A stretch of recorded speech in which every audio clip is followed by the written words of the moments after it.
Hello అండి, Saturn attributes గురించి సాడే period గురించి కొన్ని విషయాలైతే మాట్లాడదాం అనుకుంటున్నాను. కరెంట్లీ కుంభరాశి వారికి, మీనరాశి వారికి, మేషరాశి వారికి అయితే సాటర్న్ పీరియడ్ నడుస్తుందండి. ఈ పీరియడ్ 7.5 years ఉంటుంది.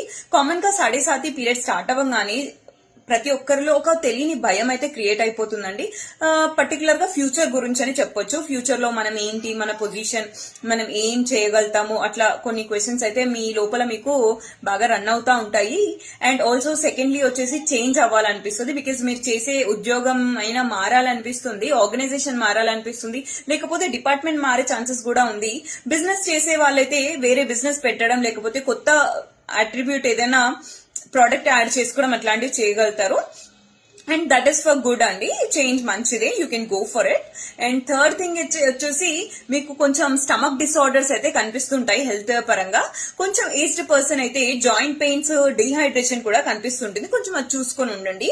బయట ఏదైనా తినడానికి కొంచెం ఆలోచించండి, బికాజ్ అది ఇమీడియట్ గా కొట్టేస్తుంది అనమాట.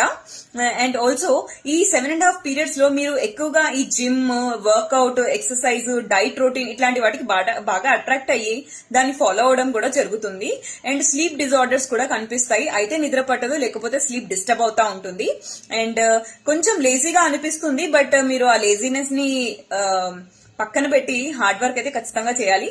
బికాస్ అల్టిమేట్ థీమ్ సాటర్న్ వచ్చేసి మీ కంఫర్ట్ జోన్ నుంచి బయటికి తీసుకొచ్చి మిమ్మల్ని గ్రో చేపించడమే. అండ్ మీరు ఐసోలేటెడ్ గా ఫీల్ అవుతారు, ఆర్ ఎల్స్ మీరు ఐసోలేటెడ్ గా ఉండడానికి ఇష్టపడతారు. బికాస్ అవతలి వాళ్ళ ట్రూ కలర్స్ అనేది మీకు నీట్ గా చూపిస్తారనమాట సాటర్న్. సో ఓవరాల్ గా మీరు ఫైనాన్షియల్ గా కూడా కొంచెం అప్స్ అండ్ డౌన్స్ చూస్తూ ఉంటారు.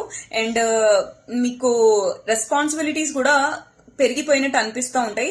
ఇవన్నీ కామన్ గా చూపించే అట్రిబ్యూట్స్ అండి సాడే పీరియడ్ లో.